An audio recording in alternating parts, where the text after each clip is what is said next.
Hey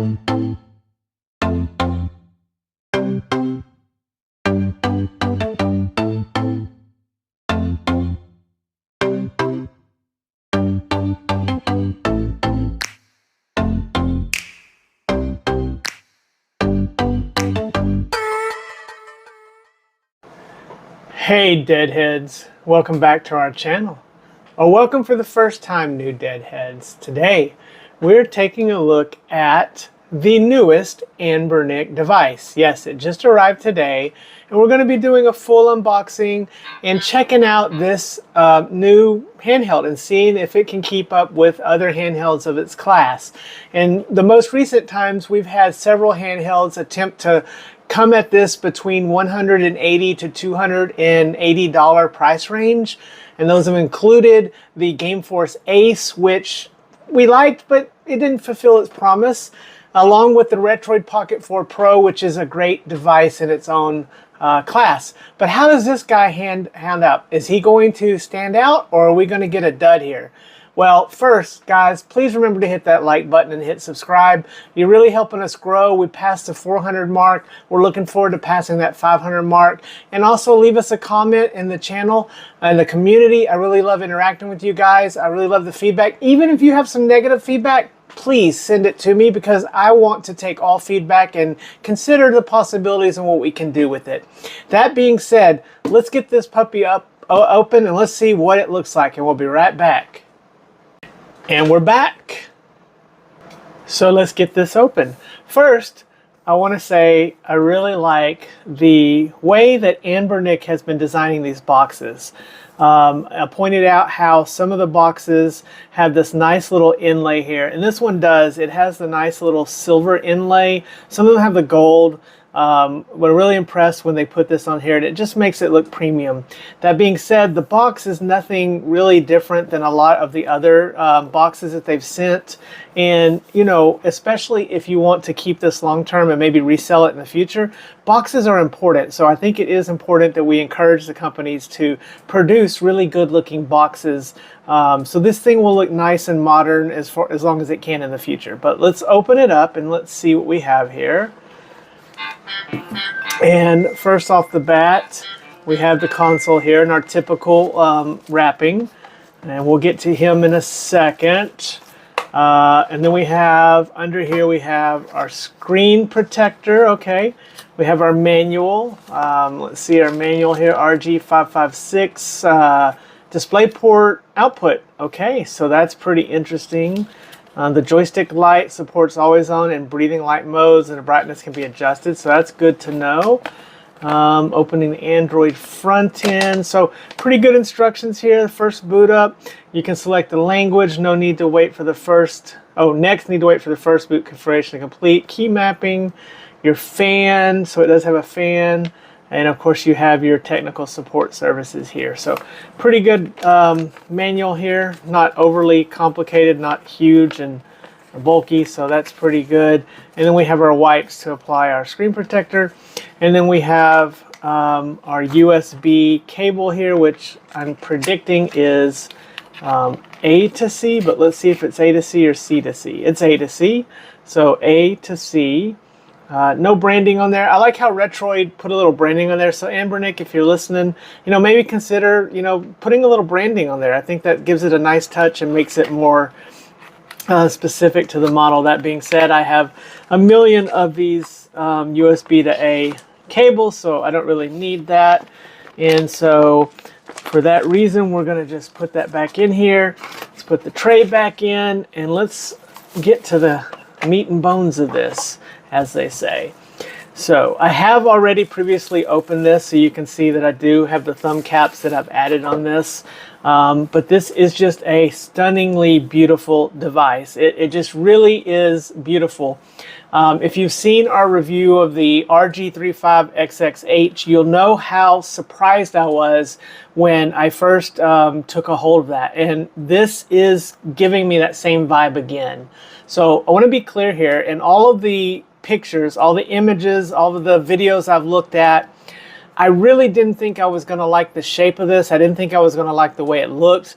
And let me say that once I got it in person, kind of like with the RG35XXH, this thing is just nice. Now that being said, I do have a few criticisms of that, and we'll go over that in a minute. But first, let's take a tour of this device.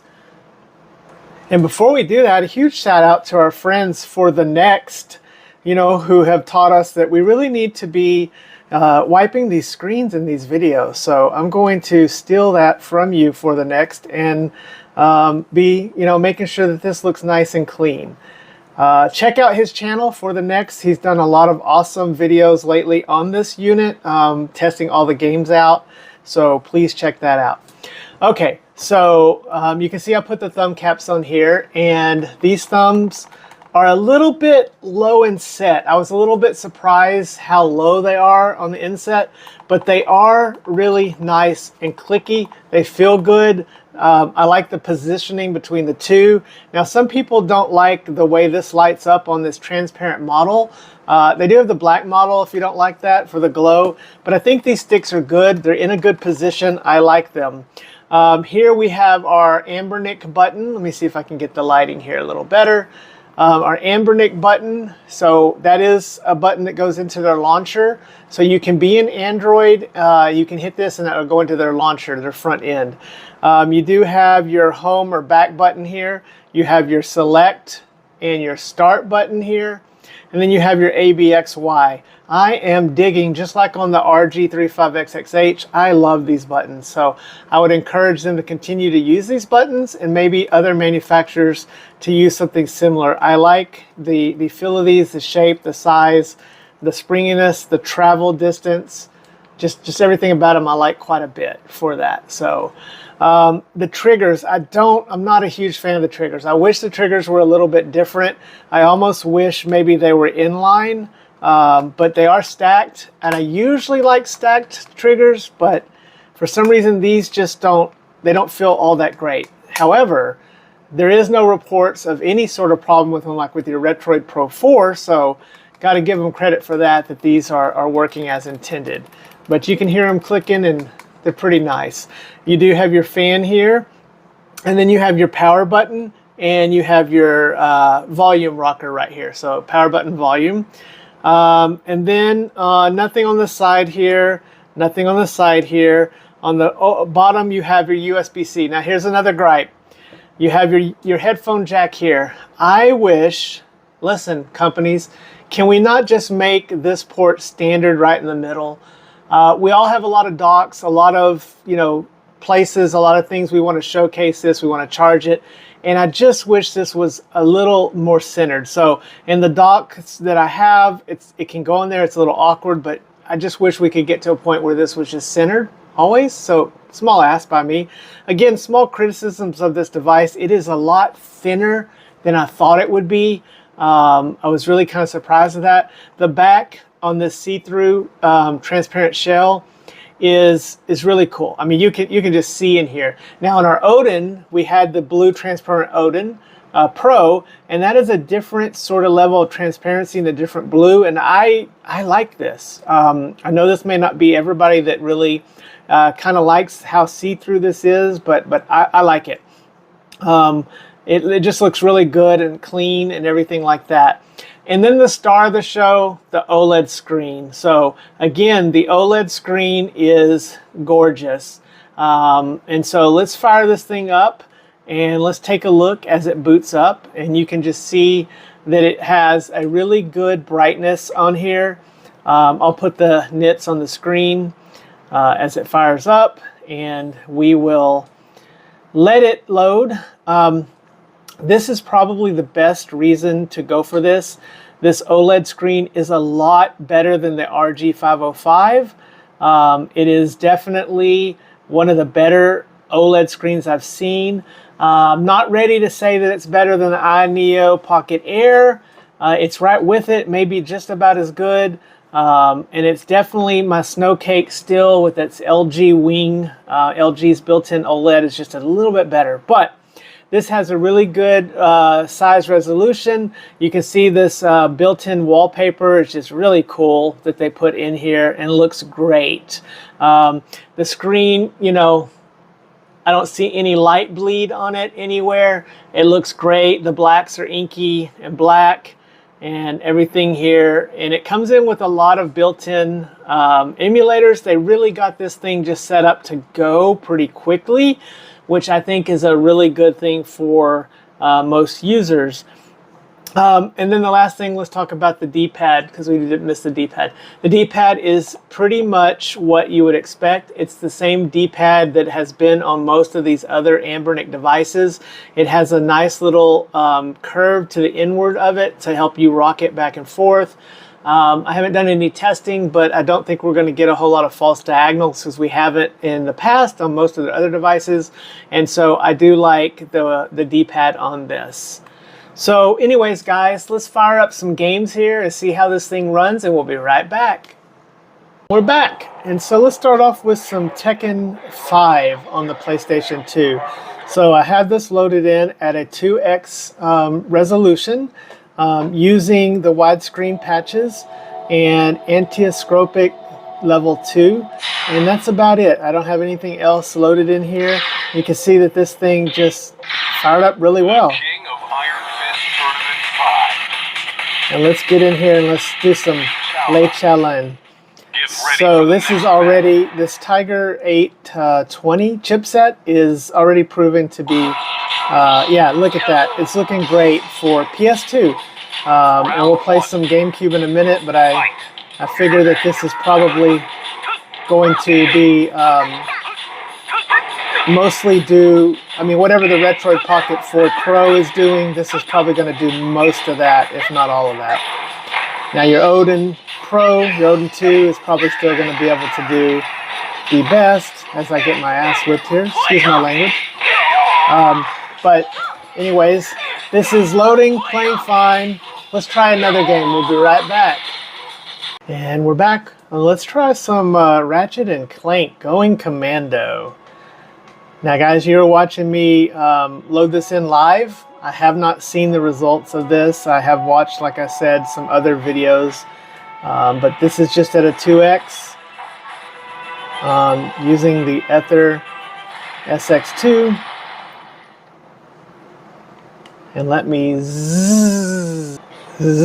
All right, so yes, this looks fantastic. So this looks as good as I would expect it.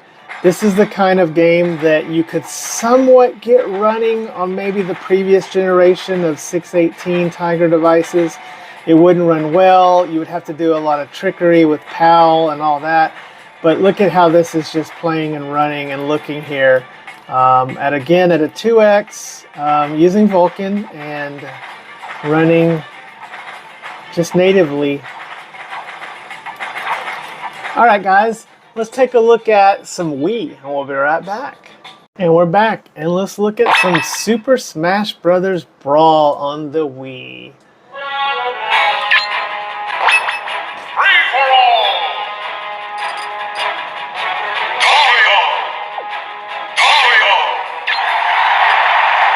This actually is one of my favorite versions, and it's a little loud. Let's turn this down a little bit.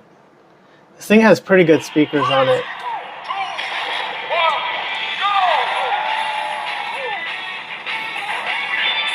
And you can see that it's running pretty good.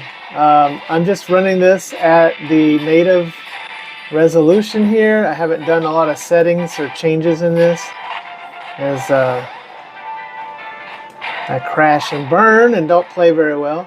It does have some artifacts here. You can see some blinking. So again, this is me out of the box without any sort of settings playing it. So just a few years ago, we would have all killed to be able to have any kind of Wii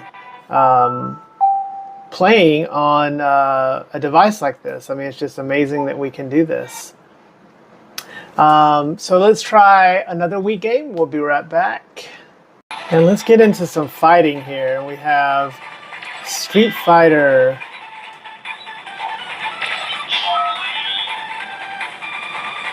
And this OLED screen is just so gorgeous. I can't tell you just how beautiful this looks in person. I don't know if the camera can capture this quite as well.